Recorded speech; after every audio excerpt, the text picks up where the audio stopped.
Hola, soy Isabel Coixet, hago películas y comienza Días de Cine. Presencial y virtual. Aunque no pudo ser en primavera, Documenta Madrid trae el mejor cine documental en otoño. O Hasta la Luna, porque Daniel Calparsoro dirige una historia donde alunizar rima con alucinar. El italiano Pietro Marcello firma una deslumbrante adaptación de la novela de Jack London.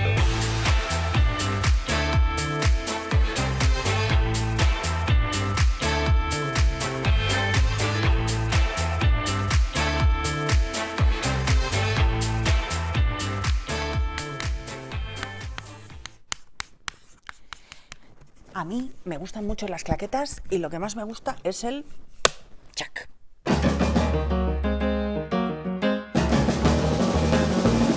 Estos meses he reflexionado mucho sobre mí. He sentido dentro de mí como un espíritu creativo que me empujaba a convertirme en los oídos por los cuales el mundo escucha, en los ojos por los cuales el mundo ve. Por fin se proyecta en nuestros cines Martín Eden, posiblemente una de las mejores películas que dejó 2019. Un ejercicio de cine con mayúsculas que acumuló, entre otros galardones, 11 nominaciones a los premios Donatello, ganando el mejor guión adaptado, mejor actor en el Festival de Venecia, mejor dirección en Toronto y el Giraldillo de Oro a la mejor película en el Festival de Sevilla. Jack London fue un gran escritor.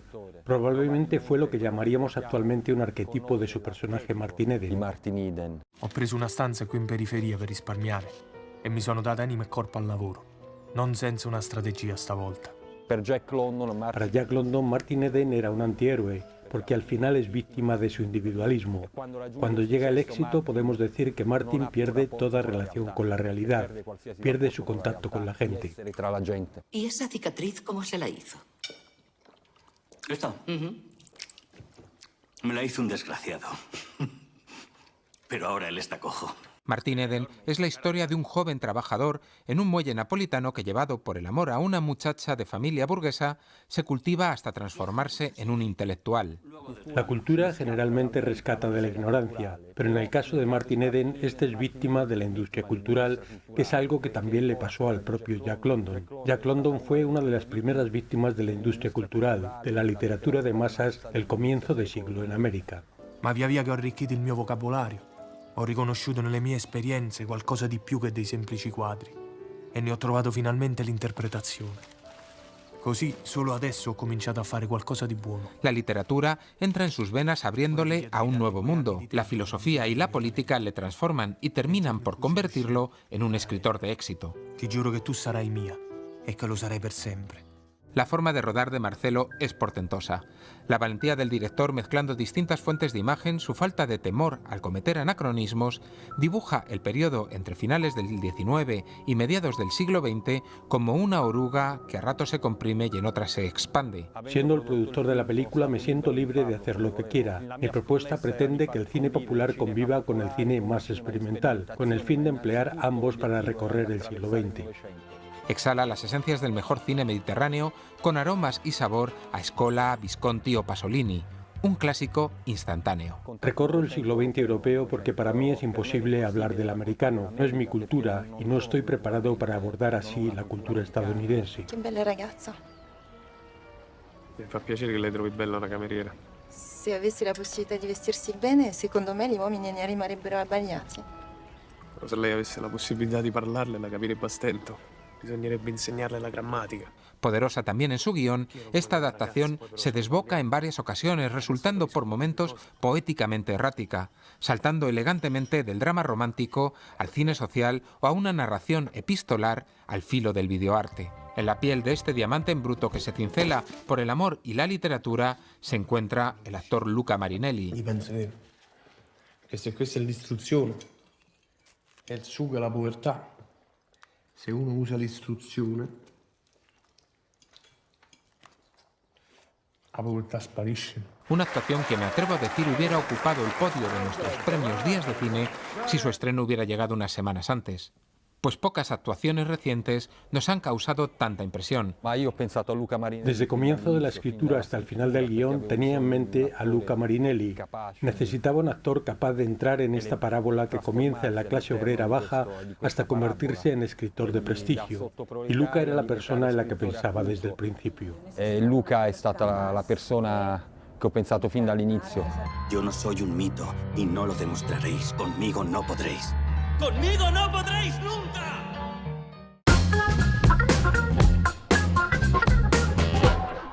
Bueno, pues hoy empezamos por el final, porque el final es el principio esta vez. Un libro, Werner Herzog, Del caminar sobre el hielo.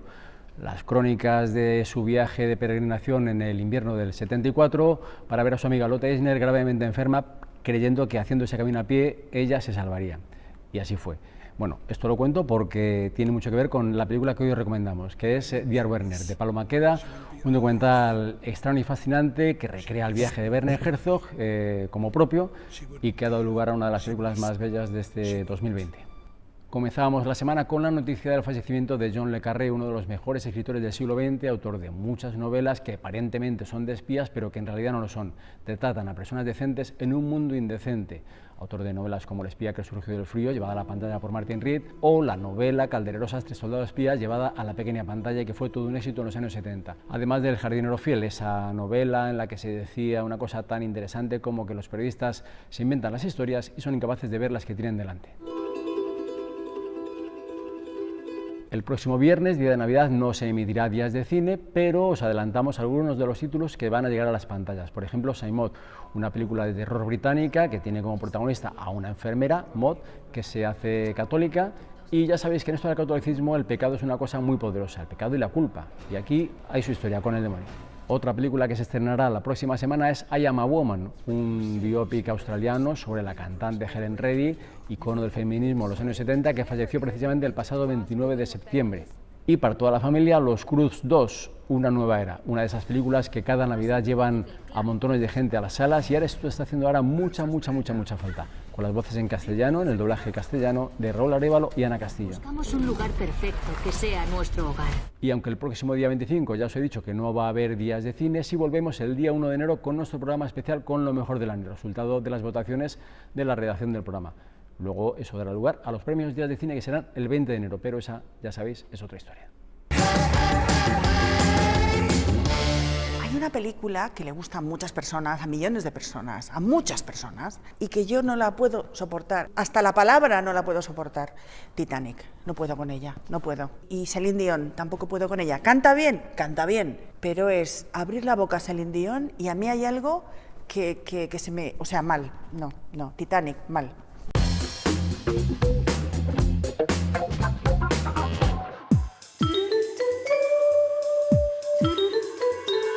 Esta edición Documenta Madrid acertó con su apuesta por las proyecciones en sala, que fueron recogidas con entusiasmo por un público sediento de cine. Pero ojo, aún se puede disfrutar de su programación en plataforma online. Los festivales de documentales han asumido como propio todo tipo de corrientes fílmicas englobadas en el siempre líquido término de no ficción. Dentro de esta no ficción cabe tanto un documental observacional como metraje experimental sin vocación de conectar con la realidad, videoarte o ensayo visual. Un cajón desastre que algún día cabría discutir a los curadores, pero que en cualquier caso se ha impuesto internacionalmente como criterio dominante. Al hilo de esto y abriendo paréntesis, nos preguntamos qué sucedió con la Semana de Cine Experimental de Madrid, que algunos aún recordamos con cariño. Sea como fuere, la selección de Documenta Madrid es impecable, variada en temáticas y duraciones, con una gran calidad en términos generales y alguna que otra joya en particular. En resumen, es fácil que casi cualquier espectador encuentre en su oferta algo que le pueda hipnotizar. Ilustrísimo señor de Ibarra y Autrán, gobernador general de los territorios españoles del Golfo de Guinea. Empezaremos por destacar Anunciaron Tormenta. Primero, porque nos pareció de lo más potente visto en el festival. Segundo, porque nos sorprendió su ausencia en el palmarés. Y tercero, y más importante, porque se estrena esta semana en cines comerciales. Nadie quería hablar sobre eso. Ni los boobies, ni los blancos, ni nadie. Se silenció. La película es todo un proceso de investigación casi policial e histórica que arroja luz a una parte oscura de nuestro pasado reciente, la opresión colonial en la Guinea española. Apunta a la captura y muerte de un líder guineano que se oponía a la ocupación. Para ello contrapone de forma reveladora dos fuentes narrativas. También fue informado de que en la parte sur de esta isla ejercía absoluta soberanía el titulado rey y de que sus actos de crueldad tenían atemorizados a los partidarios de la civilización, alardeando de que el gobierno español era impotente para mandar en aquel territorio. La cínica documentación elaborada por la administración de la metrópoli y los testimonios orales de los guineanos. Cuando yo visitaba esas mazmorras en los años 60 y tantos, 70 principios, aquí ya había muchos árboles, ¿no? Mucha sombra y tal, pero al rey le encerraron allí. En un momento dado lo que pretendo hacer es simplemente una deconstrucción, si se quiere, ¿no? Digamos, estos documentos, ¿no? que si bien se han convertido en una especie de historia oficial, una lectura atenta, o ni siquiera atenta realmente, te hace entender que lo que vemos, lo que hay ahí escrito es un encubrimiento de un crimen, ¿no? Conducidos al día siguiente a la misión católica de Concepción, situada en dirección del valle y distante de la playa como cerca de 2 horas de camino y a una altura entre bosques de unos 600 metros sobre el nivel del mar, fueron invitados a reconocer como único soberano de toda su isla a su majestad el rey don Alfonso XIII. ¿Por qué me iba a limitar solamente a hacer, digamos, este juego conceptual, ¿no? Cuando podía hacer algo que lógico y que cualquiera me iba a preguntar, en plan, bueno, ¿y por qué no escuchas, por qué no preguntas a los propios buis, a las víctimas, a quienes han sufrido las consecuencias generaciones después de este hecho histórico? No le podía acercarse a esa celda. María. Si algún momento llegas ahí, verás, sigue, la celda sigue, ¿eh? Está ahí, sí. Está ahí. Preguntar para ver si se podía combatir, no solamente desde unos recursos formales que pusieran de relieve que esos textos escritos españoles eran erróneos, o eran interesados, o eran contradictorios. El padre Joaquín Juanola escribe que se murió en el hospital de Santa Isabel, que él, viendo que él ya estaba agonizando, le bautizó con el nombre de Pablo. Le bautizó con el nombre de Pablo. No se sabe si es verdad o es que ya, porque él tampoco estaría de acuerdo a que le bauticen. Claro. No estaría. Sí. A menos que lo hubieran torturado y ya no podía hacer nada. Sí, porque no le gustaba nada de eso. Creo que el cine, precisamente por el registro que tiene, en el cual podemos asistir a los silencios, las dudas, las equivocaciones, cuando hablan varias personas a la vez, cómo unos se corrigen a otros, puedes entender mejor la sensación de vulnerabilidad, de intento de recordar, una serie de elementos que son muy difíciles de conseguir de otra manera, ¿no? Todo el mundo estaba intimidado hasta hace poco, diría hasta unos 20 años atrás, es cuando la gente empezaron a concienciarse de que nosotros vivimos en nuestra tierra y no es tierra de blancos.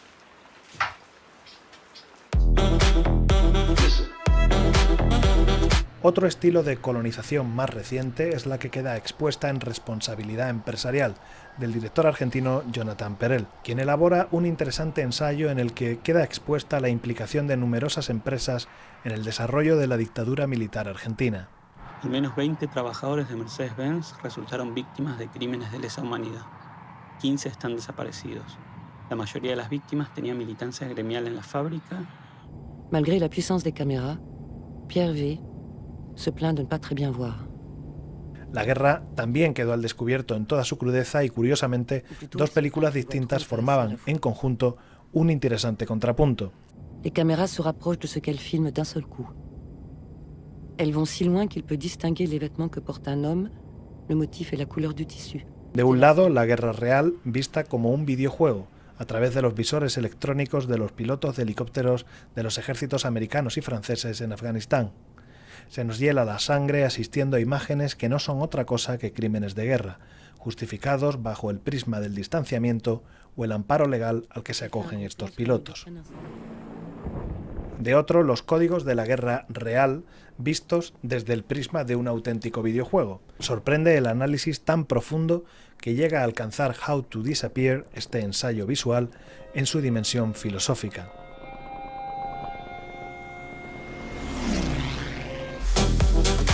Querida Carla, gracias por tu carta. Dialogan las películas y también los cineastas. Hubo dos propuestas interesantes en ese sentido, dos relaciones epistolares entre directoras. Es raro estar lejos. Correspondencia se presenta como un sugerente diálogo entre dos desconocidas, las directoras Carla Simón, recordad, verano 1993, y la chilena Dominga Sotomayor. ¿Es posible hacer cine y tener hijos? Cuando haces un intercambio así, digamos que la realidad se impone, es un poco hablar de dónde estás, en qué momento estás tú, ¿no? Y fue justo pues, el año pasado cuando estalló esta revolución en Chile, pues Dominga estaba con que tenía que mandar esta última carta, pero claro, realmente su vida estaba súper agitada por todo eso, ¿no? Y para mí fue fue muy fuerte recibirla, ¿no? Pero claro, es que a ella realmente le afectó su día a día, ¿no? O sea, como que te das cuenta cómo lo político y lo social de repente invade nuestra intimidad. Ver que mi juventud se escurría tras la búsqueda de pan, aceite, huevos, carne, condones, gasolina. Nada nuevo. Nos hemos codeado con la precariedad desde pequeñas. Pero no es lo mismo enfrentarla habitada por un sueño que sin nada lo que asirse. En A Media Voz, la relación venía de lejos y profundo. Sus dos directoras habían crecido juntas en Cuba, pero ambas se exilian por vías y momentos diferentes. La película, que también se estrena en salas comerciales esta semana, nos propone un diálogo de ida y vuelta. Las imágenes, voces e historias de nostalgia, dificultades, ausencias y problemas legales tienen fuerte poder de seducción. Dos tonos, dos prismas, dos colores formando en realidad un único discurso sobre lo que significa ser emigrante. Me da rabia que tengamos que salir catapultados de nuestro país y que luego lo que nos espere sea la inmediatez. Hemos decidido como priorizar esas historias de migración y no dejarlo solo en una experiencia mía o de Heidi, ¿no? Hay instantes en que yo me inspiro en otras vidas también, ¿no? Que me parece que nosotros de alguna forma somos el reflejo de una generación muy específica de cubanos que decidimos emigrar, ¿no? Y entonces teníamos como la voluntad de que fuéramos eso, ¿no? De que no fuéramos Heidi y Patricia nada más, ¿no? En esa intención nuestra de que un personaje acabase de llegar mientras que el otro llevase más tiempo, era también de alguna manera para que poniendo los dos personajes juntos pudieran contar una vida. No son solamente dos vidas posibles, sino una misma vida en distintas etapas. Se me ocurrió la ingenua idea de casar a nuestros hijos para así tener un nieto común. I have always had the conviction that my life was a mission. No nos gustaría acabar sin mencionar una de las joyas que nos tenía preparado el festival, concretamente el último día de proyecciones, Love with Obstacles, de la videoartista española Dora García. Alexandra Kollontai fue la única mujer que llegó a ocupar un papel relevante en el poder político soviético, una figura fascinante que Dora García contribuye decididamente a dar a conocer, llevando la contraria a la propia historiografía rusa.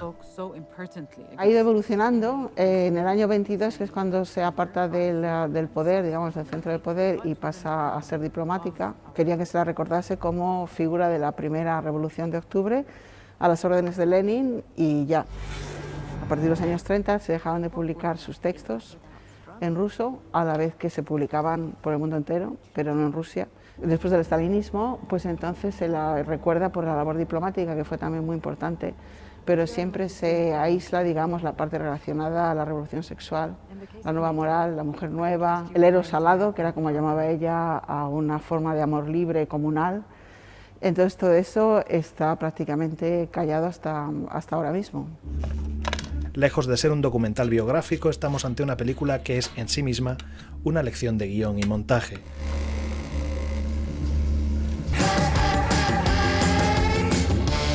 A ver, actores y actrices. Ah, sí, ya sé. Con los que me hubiera gustado trabajar, Montgomery Clift y Gloria Graham. Bueno, y Pepe Sever también. Me hubiera gustado.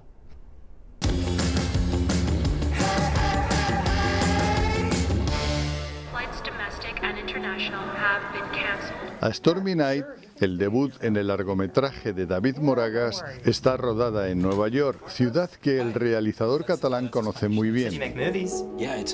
La trama es sencilla. Dos jóvenes gays, español y americano, con poco que ver entre sí, pasan la noche juntos tras quedar el primero atrapado por una fuerte tormenta que provoca la cancelación de su vuelo.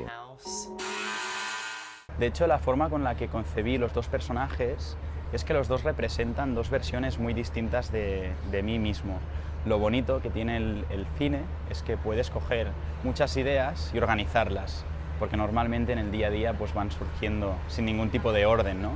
Pero aquí tengo la ocasión de organizar mis ideas y distribuirlas en dos personajes distintos. Well, I don't believe in monogamy, so cheating makes no sense. Yo he estado en distintas escuelas de cine en donde hay una vertiente americana muy fuerte que tiene que ver con el movimiento mumblecore y el indie americano, ¿no? Y todas sus mutaciones anteriores. Los espectadores están invitados a una revisión en toda regla de cuestiones que surgen a lo largo de esa noche. Y es que los diálogos lo son todo, o casi todo, en A Stormy Night.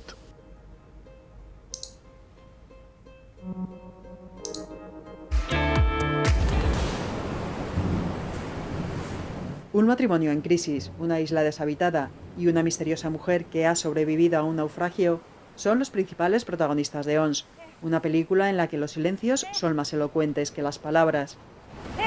¡Hola! ¡Aquí! Ambientada en la isla de Ons, en la ría de Pontevedra, Alfonso Zarauza dirige una película intimista con tintes fantasmagóricos que maneja con astucia los códigos del cine de género. Está un día boísimo. Vayamos a praia. No sabía que estaba tan deprimido. No me gusta hablar del tema. Los secretos que todos los personajes esconden pesan tanto en el ambiente como la propia atmósfera borrascosa de la isla. Creo que el paisaje esculpe mucho el alma de las personas y los estados emocionales se ven muy afectados por el paisaje. Preciso quedar un poco más. Este último barco, no hay barcos en inverno. También el reparto, con Melania Cruz y Antonio Durán Morris a la cabeza, parece mimetizarse con el paisaje, conformando una sólida unidad agreste y turbadora. Ons transpira misterio, y ese aura inquietante nos arrastra como si nos hipnotizara. El personaje de Melania llega a la isla en verano buscando la curación de su pareja y todo es muy radiante y luminoso, pero a medida que van entrando en el otoño en la isla y el clima de la isla va pasando por ella, entonces le va afectando. Y buscábamos un poco eso, que se fuese haciendo más sombría y que ella se fuese al final casi empastando con los colores de la isla, al final como que la va consumiendo la isla. Si no avisamos a policía hemos tenido un problema. ¿Qué está pasando? Necesito salir de aquí. Decían los existencialistas que la esencia de toda realidad es la escasez y nosotros hablamos mucho de la necesidad de amor, de la seguridad emocional, del instinto maternal y del deseo sexual y de la escasez de todo ello. No puedo marchar. ¿Por qué? ¿Qué pasa? No puedo marchar. Puedes quedarte aquí el tiempo que necesites. Yo cuidaré de ti. Bellamente rodada, Zarauza confía en la inteligencia y sensibilidad del público y prefiere no darle todo mascado. Sin duda es un acierto. Ons se revela como una grata sorpresa en esta última etapa del año. Escenarios que parecen imposibles, introspección, un recorrido por el Madrid desierto del estado de alarma, un documento visual rodado en 8K, una altísima definición. El documental Renaceres desea transmitir pura poesía existencial.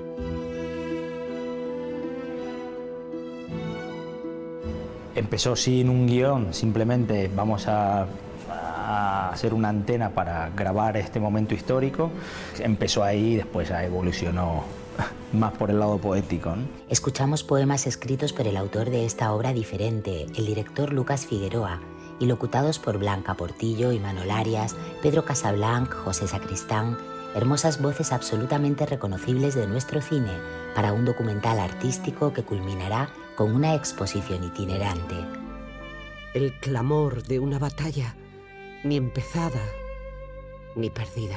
Yo vinculo más Renaceres no con un documental periodístico o que te quiera contar un mensaje claro, sino lo veo más como una obra de arte que te suelta preguntas. Lucas Figueroa se ha inspirado en obras como Human de Jean-Arthur Bertrand o Baraka, perteneciente a la trilogía de Ron Frick, con un tempo a lo Terence Malick y sobre todo alejándose del periodismo para mostrarnos cuadros reales en movimiento a cámara lenta, con largas secuencias rodadas a lo largo de 9 meses, todos los días a la misma hora. La propuesta es que sea un viaje que te invita a la autorreflexión a través de simplemente de música y de imágenes muy complicadas de encontrar por cómo se rodaron y en la época que se rodaron.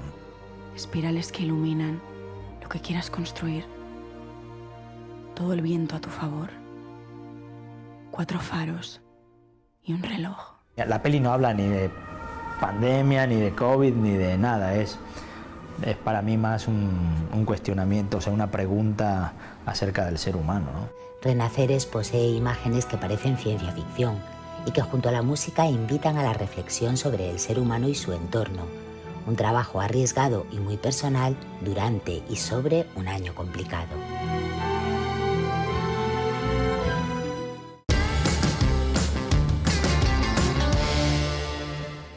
Bueno, Isabel, que estamos muy contentos de tenerte aquí en Días de Cine. Ya sabes contento, que llevamos mucho tiempo detrás de ti, que te has estado haciendo, no la interesante, que sé que has estado muy ocupada, pero bueno, muchas gracias por estar con nosotros. Y además estrenas ahora tu película, la acabas de estrenar. Bueno, ya es una especie de triunfo estrenar, ¿no? Como es curioso, ¿no? Que algo como tan asociado al cine y tan orgánico del cine, ¿no? Que es el estreno. Ahora es como un milagro, ¿no? El mundo de las salas, de esta sala tan bonita además, ¿no? Es muy bonita esta sala. ¿Qué es el cine para ti? Esto parece una cosa muy sencilla, ¿no? Es películas, pero ¿qué es? Es una especie de prolongación eterna de la infancia, ¿no? Piensa que mi abuela era taquillera de un cine, el Cine Texas. Entonces, de alguna manera es como seguir viviendo en la mente de una niña que quería hacer películas. Oye, me has contado esto de tu abuela, que yo no conocía.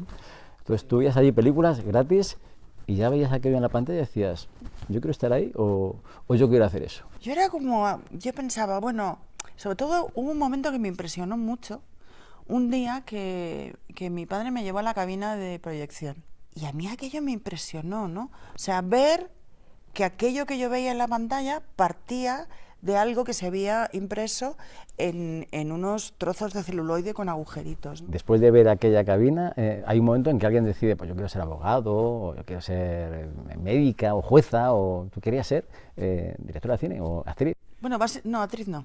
Actriz no, porque soy consciente de que soy la peor actriz del mundo. Y a mí me parecía mucho más divertido, ¿sabes? Como ser la persona que manejaba los hilos, ¿no? ¿Y por qué estudié historia?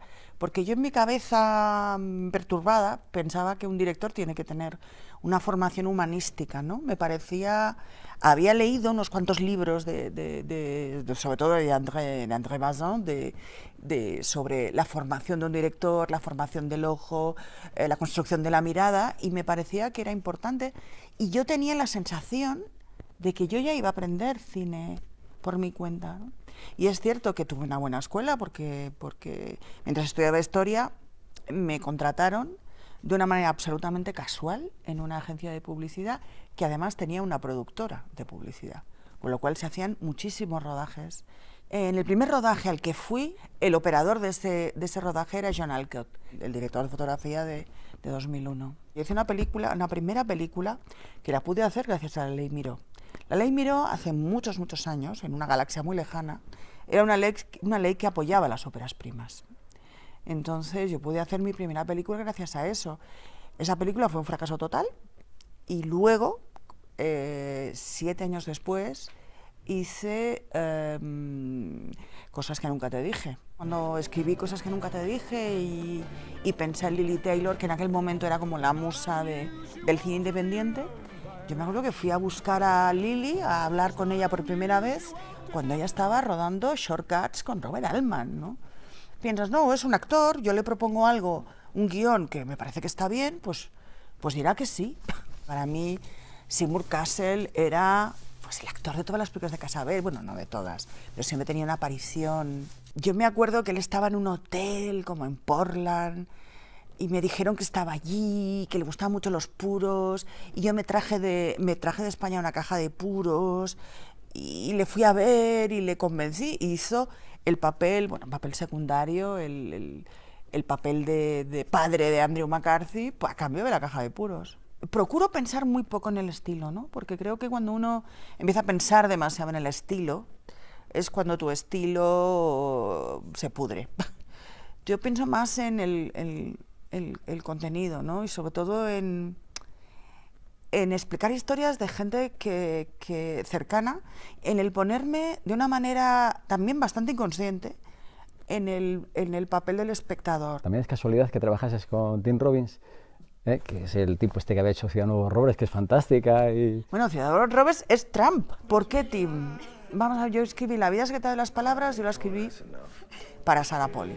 Entonces a mí Tim me parecía siempre un actor impresionante, pero me parecía, es verdad, ese sí que me parecía, porque le acaban de dar el Oscar por Mystic River. Y entonces yo pensaba, esto será imposible, ¿no? Será una cosa... Pero realmente lo que ocurrió es que le intrigó el guión. Patricia Clarkson, que es otra de mis actrices favoritas. Te la tengo que presentar. 3 películas. 3 películas, ya, 3. Sí, por eso te digo, que no es casual. Yo ya conocí en Elegy y mi primer encuentro, me acuerdo, mi primer encuentro con Patricia es que fue... Es muy graciosa. Y la tuviste en la librería. Ahí siempre me he preguntado yo, o sea, me quedé siempre con la duda, ¿por qué le tiene tanta animadversión Patricia Clarkson al pobre Billy Nighy? Hombre, le pretendió. Le pretendió, ¿no? Estuvo ahí. Y él no entró al trapo, ¿no? O sea... Eso pensaba yo. Por ahí venía la cosa. Muy bien. Muy bien. Nieva en Benidorm, que ya el título es otra vez un oxímoron casi, ¿no? Porque nevar en Benidorm es como cosas imposibles. Bueno, hay un MacGuffin ahí que es un poco Rosbad. Total, un poco Rosbad, ¿eh? Es Rosbad y es el tercer hombre, ¿no? Y tantas, vamos, totalmente. Bueno, aquí tienes a Timothy Spall, a Sarita Sudbury y la película... Con la que ya había trabajado, en Aprendiendo a Conducir. Que era la némesis de Patricia en... Aprendiendo a Conducir. Aprendiendo a Conducir. No te iba a decir, además estaban Carmen Machi, Silvia Plath y Pedro Casablanc. Pedro Casablanc, secuencia Tarantino, perdón, o sea... Total. Y Ana Torrent, que es un personaje que habla muy poco, pero mira mucho. Y qué bien mira. Pero yo creo que en el cine también hay gente que sabe sacar muy bien a los que miran, y eso no lo hace cualquiera. Yo saco muy bien a los que miran. Oye, me ha gustado esa como definición de lo que hago. Yo saco muy bien a los que miran. Me gusta.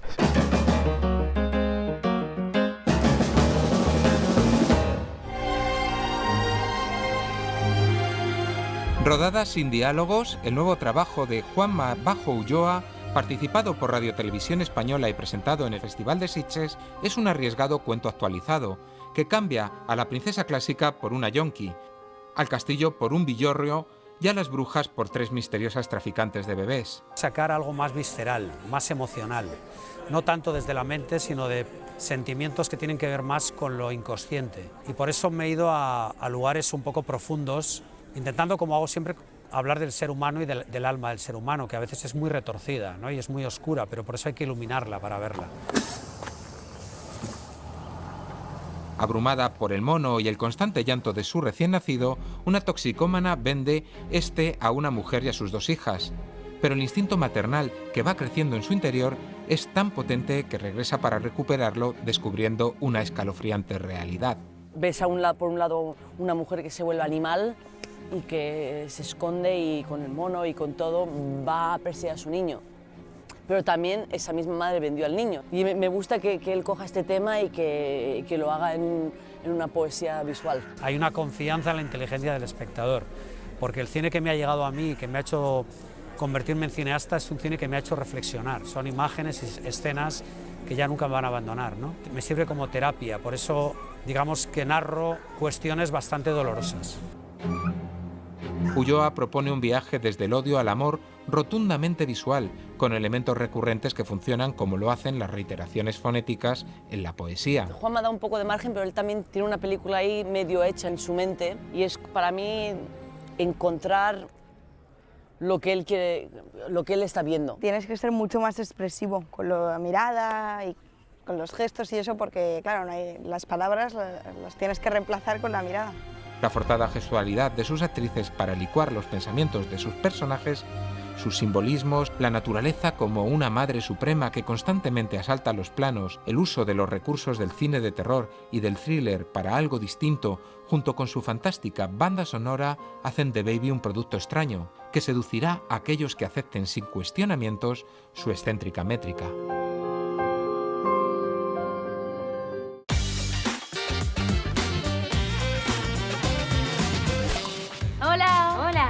Hola, chicas. ¡Hola! Rodina. ¡Hola! Caroline. Hola. Rodada durante el confinamiento causado por la pandemia que nos asola y por lo tanto con los actores encerrados en su propia casa, Host es un excelente ejemplo de cómo bastan el talento para narrar y muy pocos medios técnicos para conseguir entretener al personal durante una hora escasa.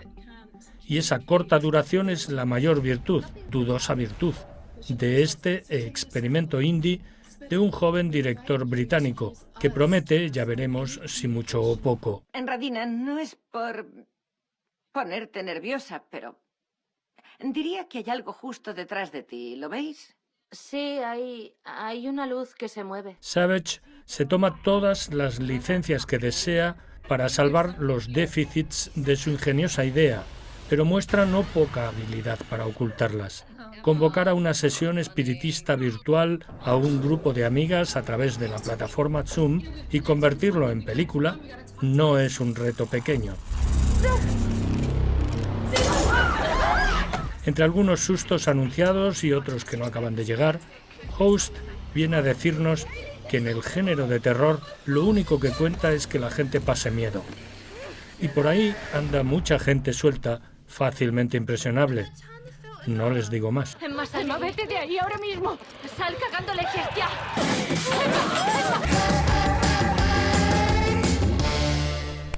Tengo que decir que hay dos películas, tengo que decir dos, no puedo decir solo una, de las dos películas de la historia del cine que me hubieran encantado que fueran dirigido por servidora.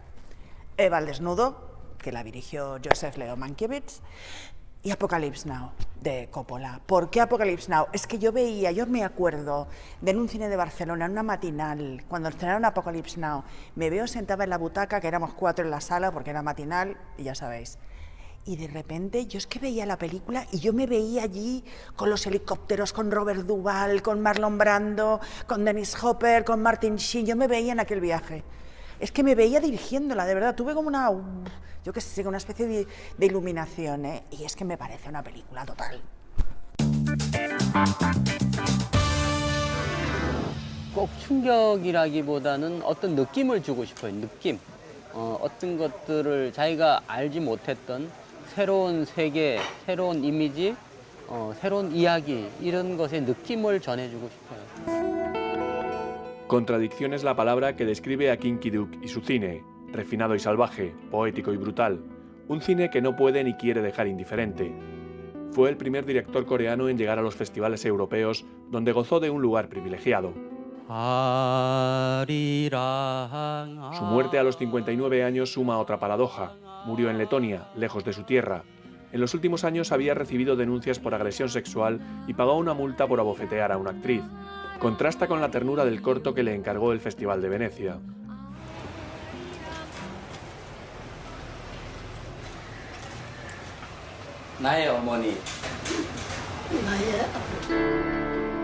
La isla fue su presentación en Occidente y supuso una revelación. Este relato de violencia, sadismo y sumisión impactó, tanto por lo traumático de ciertas imágenes como por el contraste con la belleza del rodaje y la poesía desesperada de la historia.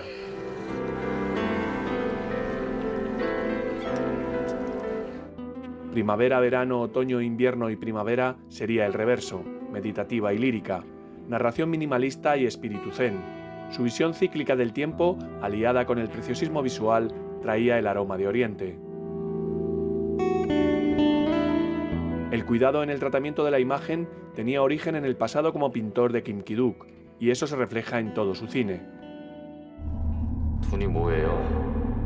Pero junto a esas fábulas atemporales, Kim Ki-duk también trataba asuntos más cercanos a la realidad de su país.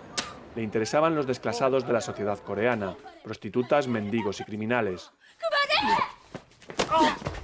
2004 fue su año. Kim Ki-duk estrenaba 2 grandes películas. Hierro 3 se mueve entre lo familiar y lo fantasmal, con la historia de un personaje que ocupa casas de las que están ausentes sus dueños. Una conmovedora historia de amor que es la mejor película del director y el punto más alto en su cine poético. Samaritan Girl es más desgarrada y en ella aparece el peso de la culpa en la vida de los personajes, un asunto que tendrá eco en el cine posterior del director. 그리스도교의 어떤 그런 컬리지를 이렇게 다녔는데 그걸 이제 끝까지 공부하지 못했지만 영화 감독으로서 어떤 그런 제가 갖고 있는 종교적 이미지를 이제 피에타나 사마리아, 뭐 아멘 이런 작업들을 통해서 제가 지금 하고 있는 것 같아요. Pietà, que ganó el León de Oro en 2012, es una evidente alegoría religiosa, pero también un drama urbano y una historia perversa sobre las relaciones familiares. El paisaje es el de la crisis económica que sacudía a Corea y el mundo. Pero antes Kim Ki-duk había pasado por una grave crisis personal. En 2008, un accidente de rodaje casi le costaba la vida a una actriz. Kim Ki-duk se declaró responsable, dejó el cine y se encerró en sí mismo. Su terapia, rodar una confesión in misericordia. 나 자신의 삶을 고백하고 영화 감독 김기덕을 고백하고 인간 김기덕을 고백하는. Arirang es el mejor ejemplo de la feroz independencia de Kim Ki-duk. Rodaba con equipos pequeños y presupuestos modestos para no sufrir presiones. Muchas veces trabajaba sin guión, con un simple esquema argumental sobre el que creaba la película. Frente al poder de sus imágenes, la palabra tuvo siempre una importancia menor en su cine. Esto llegó al límite en Moebius, que no tiene un solo diálogo. En su cine habló de personajes solitarios, individualistas e inadaptados, como él. Pero también como él, sus personajes buscaban el amor y la belleza.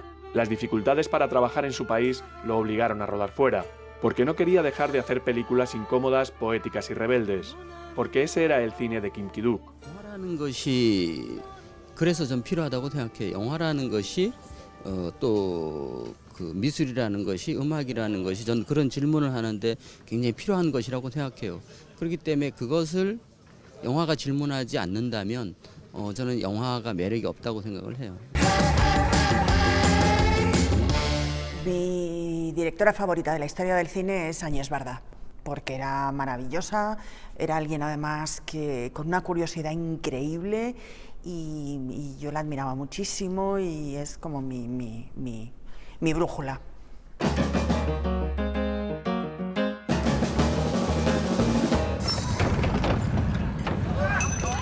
¿Eres Gloria Steinem? 4 actrices dan vida a Gloria Steinem en 4 etapas de su vida. Gloria, ¿por qué no te infiltras luego en el horno? Julie Taymor parte de la autobiografía de Steinem, Mi vida en la carretera, y hace un viaje desde su infancia y sus éxitos en la lucha por la igualdad hasta el presente de la mujer que se convierte en el icono feminista en los 60 y 70. Es el año de la liberación de la mujer. El simple derecho a la libertad reproductiva es básico. Hacemos la revolución, no la cena. Pequeña, ya no hay que lamer. Vamos a morder. En The Glorias están presentes todas aquellas que impulsaron los derechos de la mujer y la hicieron ser quien es hoy. Estás dentro del movimiento. El cambio se produce ahí. Y cada minuto es una ocasión para cambiar el mundo. Taymor, directora de Frida o Across the Universe, y sus actrices contaron con todo el apoyo de la periodista. La verdad os hará libres, pero antes os cabreará. The Glorias no es el clásico biopic. Huye de la narración lineal y encuentra recursos originales para enriquecer la película. Las 4 glorias viajan en un autobús atemporal en el que hablan, cuestionan sus decisiones y se apoyan. Por favor, Gloria, no es la primera vez que te lanzan cuchillos. Algunas situaciones, reacciones o sentimientos se presentan con originales ensoñaciones y utiliza el metraje de archivo para mostrar momentos históricos. Lo harás, y algunas veces decir lo que piensas te traerá problemas. The Glorias es un retrato interesante y necesario. Muestra la importancia de la sororidad y el activismo transformador que nos inspira para seguir adelante. Se han conseguido muchas cosas, pero no todas. Hay que seguir peleando. En todos estos años, los valores con los que crecimos se siguieron viniendo abajo, a la par que la piscina de nuestra infancia. Tú lo habías visto venir, pero nunca pensé que estuvieras dispuesta a dar el paso de quedarte a vivir en otro sitio, sabiendo las consecuencias que aquello tenía en ese momento. Llega a las salas A Media Voz, estupenda propuesta de las exiliadas cubanas Patricia Pérez Fernández y Heidi Hassan, 2 amigas desde la infancia unidas por su inquebrantable vocación cinematográfica, que debutan juntas en el largometraje, recuperando y contextualizando la larga correspondencia audiovisual que han mantenido a lo largo de los años. Tenía 24 años. Un universo completamente nuevo se manifestaba delante de mis ojos. Cuando pensamos en hacer una película juntas, lo que nos fue más natural fue utilizar nuestra correspondencia escrita y fotográfica, audiovisual, toda ella como inspiración para hacer esta película. ¿Por qué nunca escribiste? ¿Cómo no te diste cuenta de lo privilegiadas que fuimos al conocernos? Recuerdo que hace poco alguien nos preguntó si todas las imágenes que habíamos grabado sabíamos que las íbamos a utilizar en esta película, y en realidad no. Son imágenes que uno graba para la vida, para quién sabe qué, ¿no? Por la necesidad que uno tiene de grabar.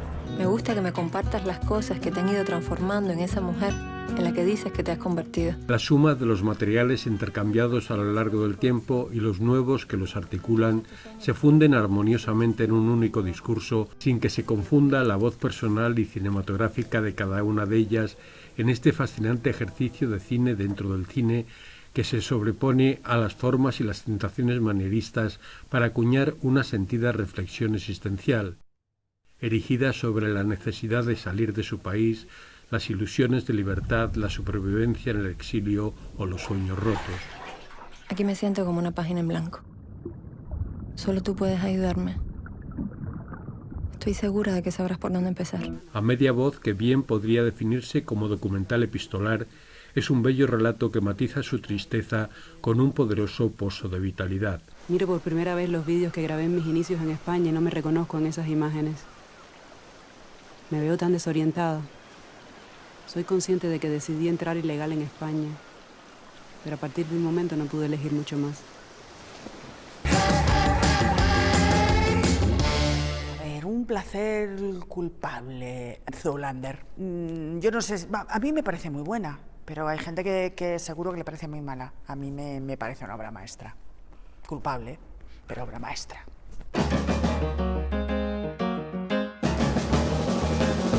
¿Y si alguien pasa por la calle la ve qué? Adaptación de 100 metros cuadrados, una obra de teatro firmada y estrenada con éxito por Juan Carlos Rubio 10 años atrás.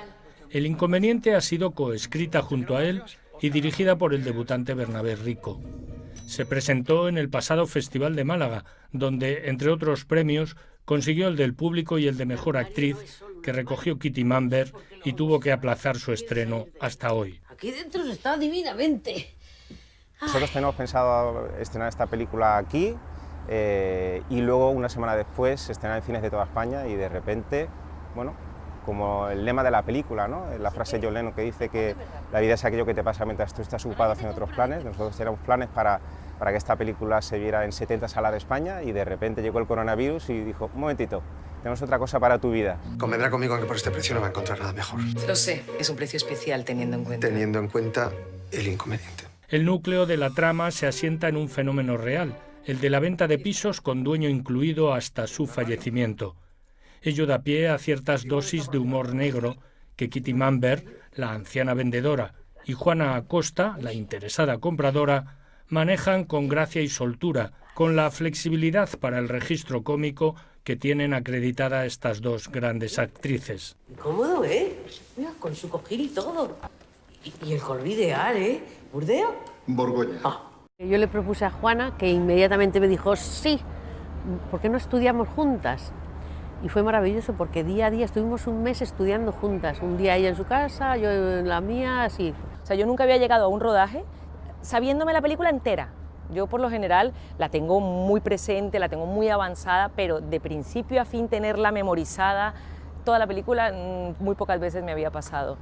La posesión del inmueble no se perfeccionará hasta llegado el momento de la muerte de la parte vendedora. Servidora. Acompañan a la pareja protagonista absoluta 3 actores, que con espacios mucho más reducidos cumplen a la perfección sus cometidos dramáticamente distintos, lo cual no sorprende a nadie, tratándose de José Sacristán, Carlos Areces y Daniel Grau. ¿De verdad te has comprado un piso esperando que la dueña se muera? ¿Hay algo de malo en eso? No, en esperar no, en desearlo sí. El Inconveniente inspira simpatía y va de menos a más a lo largo del metraje. Comienza en un tono ligero de comedia de situación y lucha por esquivar el resbaladizo terreno adobado de chistes a cuenta del contraste entre la atrabiliaria anciana octogenaria y la estirada ejecutiva de agencia de seguros. Para ese fin, el guión se enriquece con algunas notas de reflexión. ¿Tú de qué vas criticando todo lo que hago o dejo de hacer? Yo voy con la verdad por delante. Seguro que ya le has puesto fecha a mi entierro. 2 años. La película habla de que te tienes que de vivir el momento que la vida te va trayendo, sin pensar ni en el futuro ni pensar en lo que tienes atrás.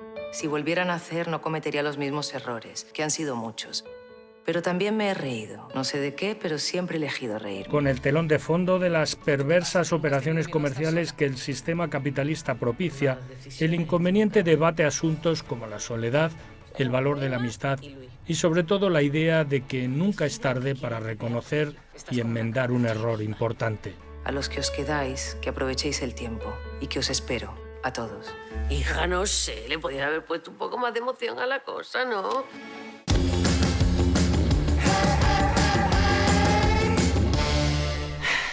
Me gustaría llevar a la pantalla, es una novela de una autora japonesa que se llama Yoko Ogawa, que se llama The Memory Police, así como la policía de la memoria, que es una distopia impresionante, me encantaría.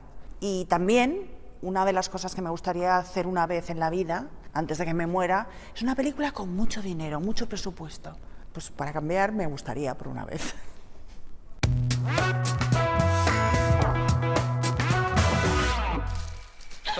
Pasa, pebeta. La estanquera de Vallecas, Perros callejeros, Deprisa o El Pico son algunos de los títulos más conocidos de lo que se denominó como cine kinky. Dramas policiales donde jóvenes de familias humildes decidían tomar el atajo de la criminalidad para tocar un nivel adquisitivo antes de que éste se alejase de sus dedos en una caída estrepitosa. Sí, eran películas que me encantaban y me gustaban muchísimo. Y curiosamente eran películas que también tenían una vocación de cine espectáculo, ¿no? Tenemos 3 minutos antes de que llegue la policía. Hay que ir a muerte. Estamos... Recuperando estos lodos para construir fangos nuevos, el director Daniel Calparsoro revisita y actualiza el policíaco suburbial patrio en Hasta el cielo. No tiene vocación documental, ni mucho menos. Es una película espectáculo, es una película muy entretenida para disfrutar, pero que está enraizada en esa realidad. Angelito, súbete, anda. Mi personaje está basado en una persona real y yo he conocido al alunincero real. Y ¿sabes qué es lo más acojonante de todo? Que es un tío de lo más normal. Si te quieres bajar, me lo dices ahora, ¿eh? Entre macarras de gimnasio y princesas de polígono, Ángel, interpretado por Miguel Herrán, comienza a hacerse un nombre por su talento planeando golpes y evitando a la policía. Un talento tan grande como su ambición, que le hace ir ascendiendo en el escalafón criminal al tiempo que se gana la atención de 2 mujeres. Hay una tía. ¡Qué hijo de puta! Una, su amor de toda la vida, que interpreta Carolina Yuste. Es una niña de barrio, que quiere ser peluquera, que con sus vecinas se lleva muy bien, que tiene otros objetivos. Y sí, yo ahí sí que puedo entender un poco... Como te entre alguna, le arranco el pelo de las pestañas. La actriz Asia Ortega, en la piel de la hija del capo mayor, que con su habitual solidez se aloja en el cuerpo de Luis Tosar. Así quiero verla yo siempre. Será la tercera en discordia. La muñeca o el balón, hay que elegir, eso dicen. Mezclando personajes que sí que he conocido, pero dándole el punto ese del capricho, ese punto de princesa, de sí soy de barrio, pero he tenido una educación de colepijo. La nueva delincuencia se actualiza y no disimula su estatus. En un milenio donde la fachada lo es todo, estos modernos criminales viven a ritmo de reggaetón y de trap, haciendo ostentación de coches de lujo, de fiestas en yates y de ropa de marca. Un mundo ideal para que el depurado estilo visual de Calparsoro se pierda en una orgía de planos impecables con aroma a videoclip de Pitbull. Aunque son Carlos Jim, Mala Rodríguez, Dollars El Mouni y Carolina Yuste los artistas que dan ritmo al tema principal de este frenético título. Muy inspirada también en la película. El no parar, me falta el aire, necesito respirar, voy corriendo, taquicárdico, ¿sabes? No paro. Luego tiene su lado dulce, ¿sabes? Una parte de él me la quedo yo. Y solo para mí. La testosterona del kinky de los 80 queda equilibrada en esta relectura por la fuerza de sus personajes femeninos, dispuestas también a mancharse las manos y a luchar por sus intereses. Eso está ya antiquísimo, ya no esperamos. Las muchachas ya no esperamos, y en la vida tampoco. Y aparte que todos los personajes de esta película son bastante ambiciosos. Igual el policía, pero yo creo que incluso el policía también, ¿no? El retrato que se hace sobre todo de todo el espectro de la delincuencia, desde el menudeo hasta las altas finanzas internacionales, es muy interesante. 5 horas. Tenemos 5 horas para hacer toda la movida. En medio del mar. ¿Cómo se ando acá, primo? con una evolución de su protagonista que recuerda a la de los personajes de los videojuegos, tipo Grand Theft Auto, hasta el cielo, va concatenando diferentes asaltos, a cual más espectacular, que irán dando paso a nuevos personajes y a un baile de lealtades y traiciones en el camino a esa cima, que en la cinta queda simbolizada en las Torres de Madrid. Te iba a decir, desde ahí arriba se nos tiene que ver como hormigas. Pero bueno, pues si acaso nos ven, me cago en todos sus muertos pisoteados los come mierda esto. Este, hasta la fecha, último trabajo del prolífico Calparsoro, participado por TVE, es un trepidante viaje por el mundo criminal que propone y logra atrapar al espectador durante sus 2 horas de duración. ¿A dónde quieres llegar? Arriba, lo más alto que pueda.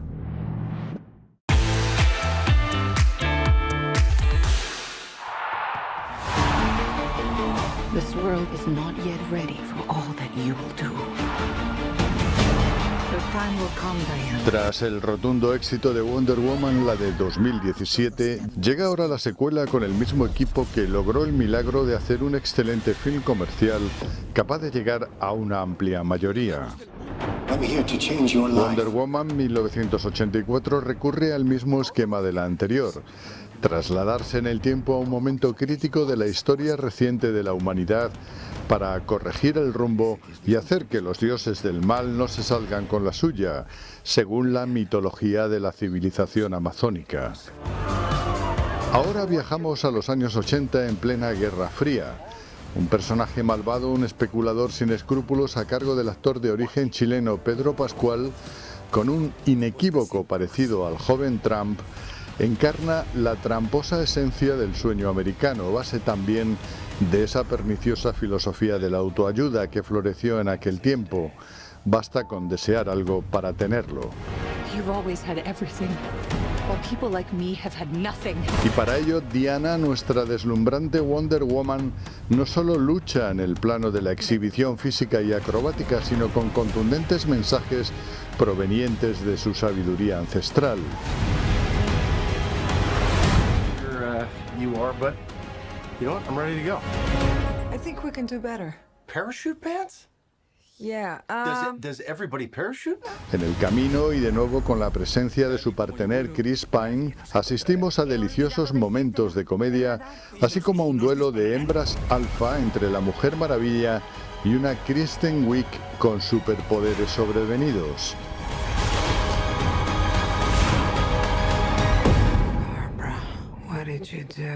El entretenimiento está garantizado y su larga duración apenas se nota. Y una vez más, por encima de todo, brilla con luz propia el irresistible encanto de la actriz y modelo israelí Gal Gadot, espléndida en todos y cada uno de sus registros.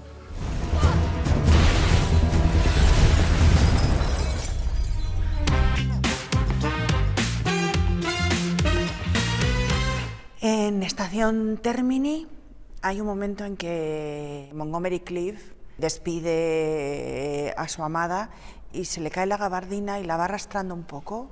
Me pareció precioso ese momento.